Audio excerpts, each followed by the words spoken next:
પણ તો એમાંથી કાંઈ ભૂલ તો કાઢે. અરે ભલે બરાબર હો તો ખાતે ને ચોખા કચ્ચા રાખી દેવું પડે. હા બસ આટલી વાતમાં તે બધી વાતમાં તે પાણી ફરી ગયું. આવડો ખાધો આવડો પીધો અને વ્યવહારે કઈ નથી કર્યો. નેવારી પાસે એમ કીધું 2 જણાનો એકલાય ખાધો. 2 દિવસની ભૂખ એક ફેરે કાઢી લગ્નમાં.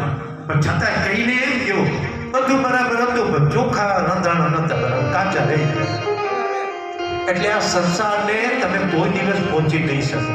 તમે શું ભગવાન નથી પહોંચી શક્યા સંસારને, તો આપણે શું છે? ભગવાન રામચંદ્રજી જેવા રામચંદ્રજીને પણ સંસાર સમજી ન શક્યો. એમને આખરે પતિ પત્નીમાં વિખવાદ પાડ્યો.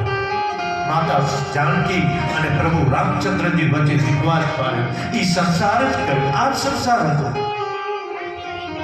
છતાંય પણ રામ પ્રભુ તો મર્યાદા પુરુષોત્તમ હતા અને જાનકી તો મર્યાદા પુરુષોત્તમના પત્ની હતી.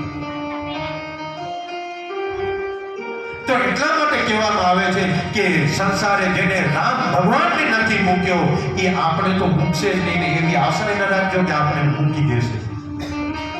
કંઈક ને કંઈક તો તમારામાં અવગુણ ભોગશે. એ તો તમે યાદ રાખજો. ગમે એટલું ખર્ચો કરશો પણ ક્યાંથી ને ક્યાંથી નાની શરીર જેવી વસ્તુ પણ ભોગતી આવશે.